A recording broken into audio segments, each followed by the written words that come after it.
Life doesn't always go your way. Plans fail. You're going to learn how to transform every setback into a stepping stone. Why me? And start declaring, try me. People leave. Doors slam. But what if I told you? None of that is the problem. In this series, Turning Obstacles into Opportunities, the Stoic Way, turn on notifications and join a movement that turns pain into purpose, obstacles into opportunities, and your life into something truly unstoppable. You'll train your mind to stop asking. So if you're ready to become the kind of person who uses adversity as fuel, then this is your moment. Life is training you. Did he whine? What stands in the way becomes the way. No, he wrote, welcome to Modern Life Stoic. Hit that subscribe button. Let's begin. Life is a battlefield, but you're the warrior every day. Life throws something unexpected at you.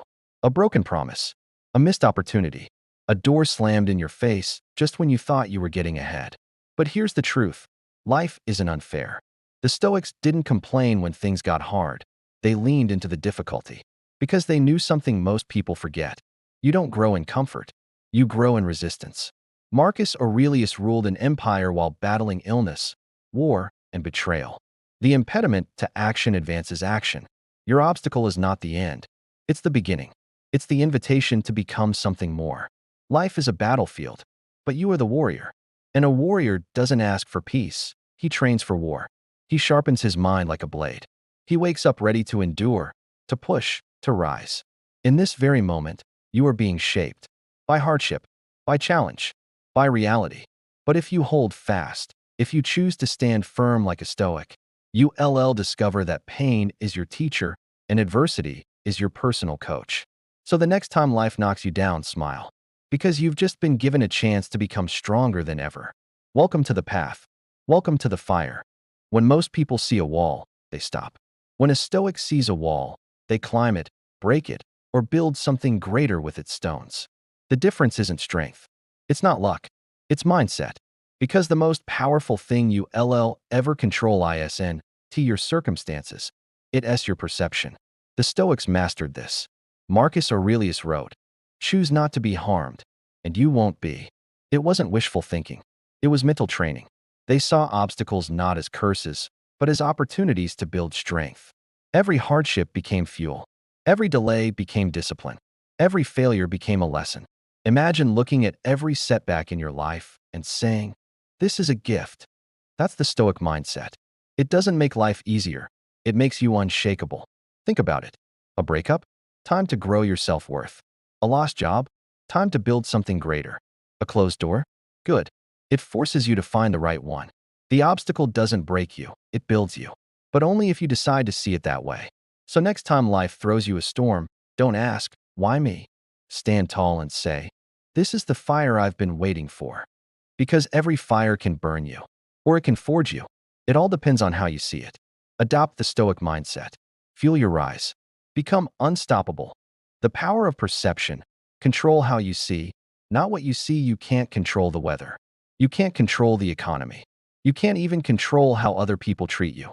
But there's one thing you can always control, how you see it. The Stoics called this perception, and it's the secret weapon of the strongest minds. Epictetus said it best. It's not things that disturb us, but our judgments about things. The traffic jam isn't the problem. The failed plan isn't the problem. Even the heartbreak isn't the real issue. The issue is what you believe it means. To most, a problem is a dead end.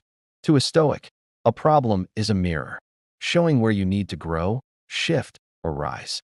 You see, you can't always fix the world, but you can always fix your perspective. What if instead of asking, why is this happening to me? You asked, what is this teaching me? That shift changes everything. Perception turns chaos into clarity, pain into purpose, obstacles into the path. Your power doesn't lie in changing the outside world. It lies in how you choose to interpret it. Because when your mind becomes your ally, the world can't defeat you. You stop reacting. You start responding. You see deeper. You rise higher. So the next time something goes wrong, pause. Don't curse it. Convert it. Ask, what would Marcus do? How would a warrior respond? What is the lesson hidden in this? Control how you see, and you'll own everything you experience. Here's a truth most people never learn.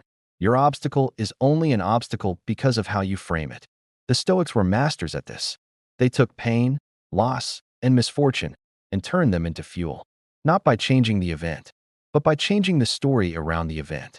This is called reframing, and it's the mental jujitsu of the wise. Marcus Aurelius faced betrayal, war, plague, and yet he wrote, "A blazing fire makes flame and brightness out of everything that is thrown into it." Let that sink in. Life throws dirt, heartbreak, chaos, and the Stoic turns it into light. That's reframing. Where others see failure, the Stoic sees feedback.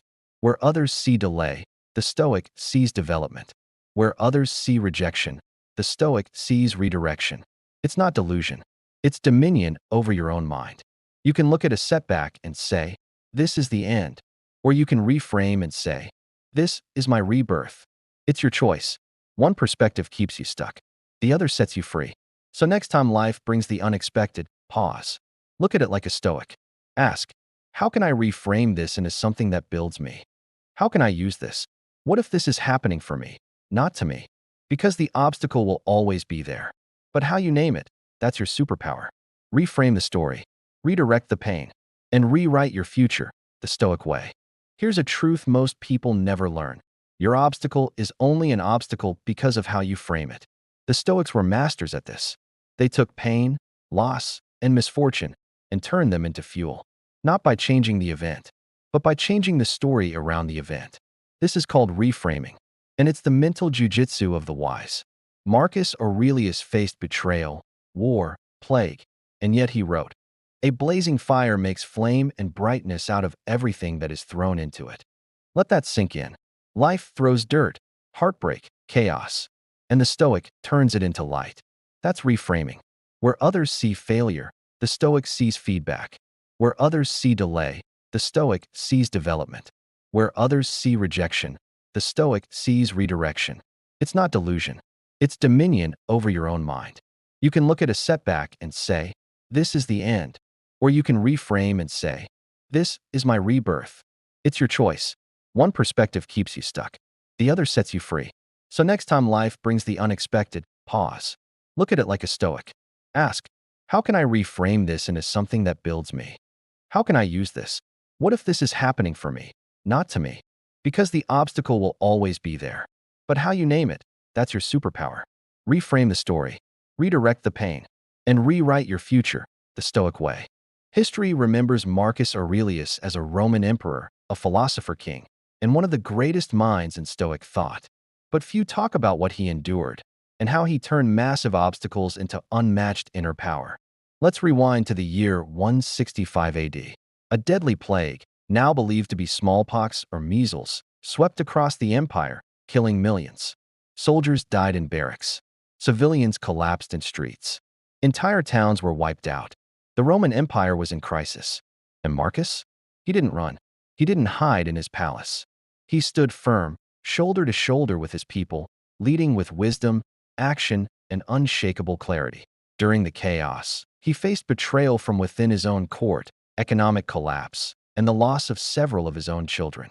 Still, he woke up every day and wrote thoughts to himself, not to publish, not to impress, but to stay sane and strong. These writings became the legendary book Meditations, one of the greatest Stoic texts of all time. So what can you learn from Marcus? 1. He practiced control over perception. Marcus knew he couldn't stop the plague or the betrayal, but he could choose how to interpret it. He wrote, "You have power over your mind, not outside events. Realize this, and you will find strength." That's Stoic wisdom in action. In a world of panic, he chose stillness. In a world of anger, he chose clarity. And in a world of loss, he chose meaning. 2. He acted with purpose.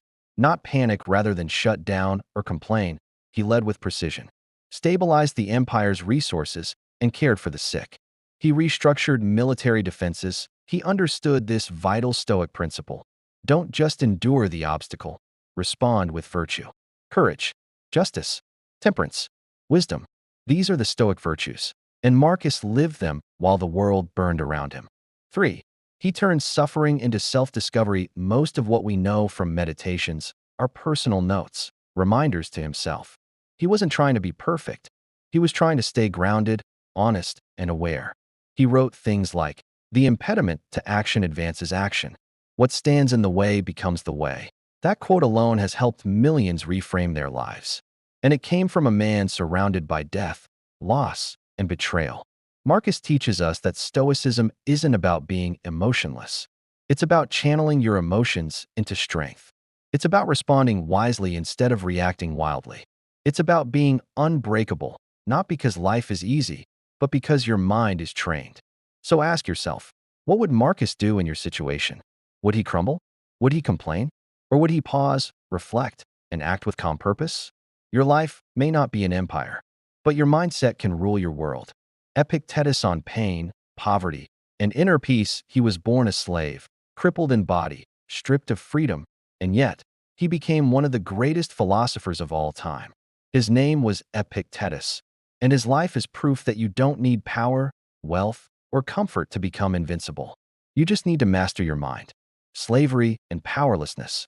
Epictetus wasn't born into privilege. He was born into chains. He had no control over his body, over his future, or even his own name. But he refused to let his circumstances define him. He realized early on that true freedom doesn't come from your surroundings. It comes from within. He taught, "No man is free who is not master of himself." That's Stoicism in its purest form. Even if you're under pressure, even if you're in pain, even if you're at rock bottom, you can still choose your thoughts. You can still choose your response. And in that choice lies all your power. Physical pain and disability. As a young man, his leg was reportedly broken by his cruel master. He walked with a limp the rest of his life. But did he complain? Did he fall into despair? No. He accepted what he couldn't change and focused only on what he could: his character, his reason, his choices. He wrote, "It's not what happens to you, but how you react to it that matters." Let that sink in.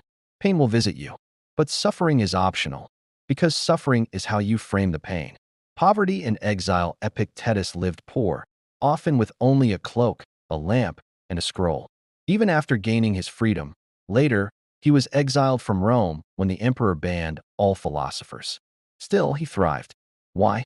Because he didn't rely on external things to feel whole. He trained himself to be rich in virtue, not in possessions. He said, but in having few wants. Wealth consists not in having great possessions. In a world addicted to more, Epictetus reminds us that less can lead to more peace, if we train our minds right. The Stoic way through all of it. Epictetus taught that the only things within our control are our thoughts, our beliefs, our actions. Everything else, out of our hands, not worth the worry. He called this the dichotomy of control, one of the core teachings of Stoicism. Imagine the strength you'd have if you truly lived by that. Imagine waking up and saying, "I will not waste a second on what I cannot control. I will give everything I can." That's the Stoic warrior's creed. You may not be a slave. You may not live in exile. But like Epictetus, you've got challenges. And like him, you have the power to rise above all of it. Not by changing the world, but by changing your lens. Life will hit you. It doesn't ask permission. It doesn't wait until you're ready. It just knocks hard. But Stoicism gives us a weapon, a three-part formula that can turn any obstacle into an opportunity. It's simple, it's ancient, and it works. Perception, action, will. Let's break it down, Stoic style. Perception, how you see it. The obstacle appears: a crisis, a loss, a betrayal, a delay. The first step? Pause. Don't react. Reframe. As Marcus Aurelius said, choose not to be harmed, and you won't be. That's not denial. It's mental mastery. You train your mind to see the lesson, not just the pain. You look for the opening, not just the wall. When everyone else panics, the Stoic sees clearly. Obstacle? No. It's fuel. It's feedback. It's fire to forge you. Action, what you do next. Now that your mind is right, it's time to move. You don't wait. You don't wish. You act. But not with rage or ego or blind ambition. With virtue, courage, discipline, patience, focus. Seneca wrote, "Difficulties strengthen the mind, as labor does the body." You don't just face the challenge, you move through it. Brick by brick. One small decision at a time. Even when the odds are stacked, you show up. Even when no one's watching, you act right. Because action, no matter how small, restores your power. Will, how you endure it. Some things can't be fixed. Some storms must be stood through. That's where will comes in. The third and final weapon in the Stoic arsenal. Will is your inner fortress. It's what Epictetus relied on in slavery. It's what Marcus leaned on when his empire fell sick. It's the part of you that says, I will not quit. I will not curse. I will endure, and I will learn. You don't just survive the storm, you become stronger because of it. This is where your soul is shaped. Not in ease, but in adversity. The full formula in motion, you lose your job. Perception, this is not the end. It's a redirect. Action, I will adapt. Learn. Build. Will, I will hold on through the unknown. I will not break. That's Stoicism. It's not about escaping life's blows. It's about turning every blow into a lesson, every loss into leverage, every obstacle into opportunity. This is the Stoic way. This is the warrior's mindset. What if the thing you're trying to avoid is the very thing that will transform your life? That's the bold claim at the heart of Stoicism. The obstacle is not in the way. The obstacle is the way. It sounds poetic until life actually throws you into chaos. But Stoics don't just speak in theory. They lived it. And so can you. Let us break this principle down through real people, ancient and modern, who proved it as more than philosophy. It's a strategy for greatness. Panic reigned. Cities fell. Marcus Aurelius, a plague that built a philosopher when a deadly plague swept through the Roman Empire. Millions perished. Marcus didn't retreat. He reflected, but to discipline his mind under fire. He wrote meditations during this time, not to impress. His response, what stands in the way becomes the way. The plague didn't destroy him. It refined him. Small cell, hard labor, no justice. His obstacle became the reason we still read his wisdom 2,000 years later. Nelson Mandela, 27 years in a cell. Mandela was imprisoned for nearly 3 decades. But instead of becoming bitter, he became better. He studied, reflected, forgave. Unless you think of a saint as a sinner who keeps on trying, she said. His prison didn't shrink him. It forged his leadership. Later, he said, I am not a saint. He became the president of a free South Africa because the obstacle became his training ground. Depression, and a book called Harry Potter J.K. Rowling, rejection. She was broke. Suicidal. Rejected by over a dozen publishers. But she didn't stop. She kept writing. And her lowest moment became her origin story. Rock bottom became the solid foundation on which I rebuilt my life. Her obstacle? Rejection and poverty. Her opportunity? $1 billion impact and a generation changed. The Stoic takeaway, pressure builds power. Not because it's pleasant, but because it's powerful. When life breaks you, you have 2 choices. Stay broken. Build from the pieces. The obstacle is the way. It's your resistance band, your sharpening stone, your unwanted teacher that you will one day be grateful for. Here's what Stoicism trains you to ask. How can I use this pain to become wiser? What strength is trying to emerge right now? How is this teaching me to let go or level up? The obstacle hurts, yes, but it also reveals. It shows you who you really are and who you're meant to become. This is not motivational fluff. This is ancient fire, modernized. The obstacle isn't there to stop you. It's there to sculpt you into someone stronger. You are not a victim. You are not stuck. You're standing in front of the very doorway that leads to your next chapter. So don't run. Walk through it. Stillness over struggle. The hidden power of inner calm. We live in a noisy world. Everybody's moving fast. Everybody's reacting. Everybody's shouting, chasing, forcing outcomes. But the Stoic moves differently. He doesn't panic. He doesn't chase. He pauses and chooses stillness. Because the Stoic knows something the world has forgotten. Stillness is not weakness. It's supreme strength. Stillness in chaos. The Marcus Aurelius example. Imagine ruling an empire in crisis. Wars on every border, plague in every city, betrayal in your inner circle. That was Marcus Aurelius's daily reality. But instead of losing himself to rage or fear, he turned inward. He woke early to write, reflect, and reset his mind. In meditations, he reminded himself, you have power over your mind, not outside events. Realize this, and you will find strength. That's stillness, not the absence of activity, but the presence of clarity. It's the ability to slow your mind when the world speeds up. Stillness gives you control over reaction when something goes wrong. A betrayal, a delay, a failure. The average person reacts immediately. Anger, complaints, blame. But the Stoic doesn't react. He responds. He steps back. He breathes. He observes. He understands that your first emotion is natural, but your second is a choice. Epictetus said, if someone succeeds in provoking you, realize that your mind is complicit in the provocation. In other words, no one can disturb your peace unless you hand them the keys. Stillness gives you space to think, to choose wisely, and to stay grounded in truth. The Stoic practice of reflection stillness isn't about doing nothing. It's about doing the right things in the right state of mind. The Stoics practice this through daily reflection. Morning, what might I face today? How can I meet it with virtue? Evening, where did I lose control? What can I learn? It wasn't about guilt. It was about growth. They understood, you don't master life by rushing through it. You master it by becoming aware within it. Candle modern life lesson. Busyness is not equal to progress in today's world. People confuse motion with meaning, hustle with purpose, speed with success. But a Stoic knows, stillness is the root of focused action. You don't need to react to everything. You don't need to prove yourself to anyone. You need to become still so you can see clearly. Because it's not always about fighting harder. Sometimes, it's about standing still long enough to let truth rise. Your power lies in the pause. Whatever you're facing today, don't rush to fix it. Don't let emotion drive the wheel. Pause. Reflect. Breathe. Respond with virtue. The world will always be loud. Let it be. You? Be still. Be sharp. Be stoic. Because in the space between the problem and your reaction, that's where your power lives. Life will test you.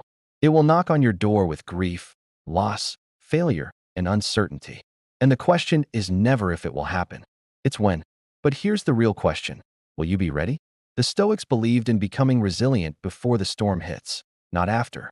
They trained for adversity the same way a soldier trains for war or a boxer trains before the fight. Because once the chaos begins, it's too late to build strength. You have to build it now. What is Stoic resilience? It's not pretending you're okay.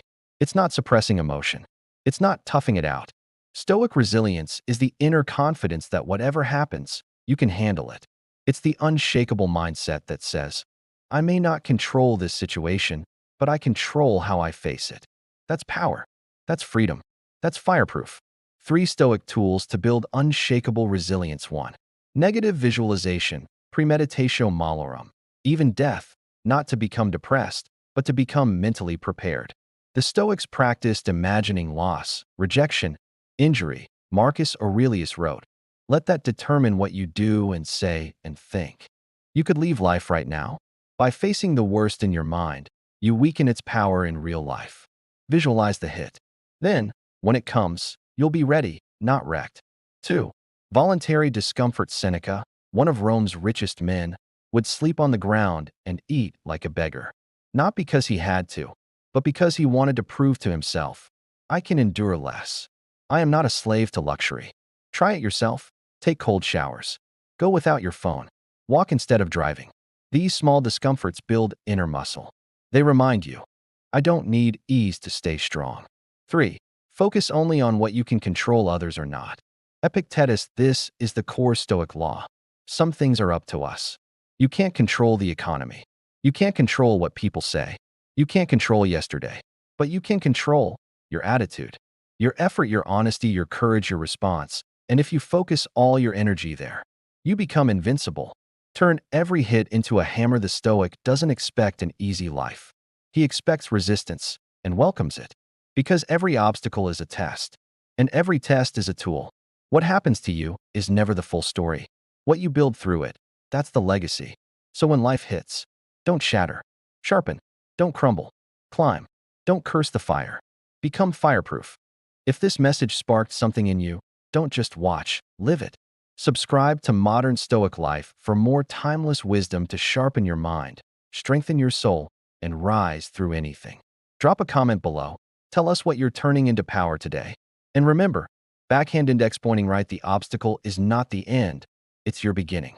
Stay strong. Stay stoic. Until next time.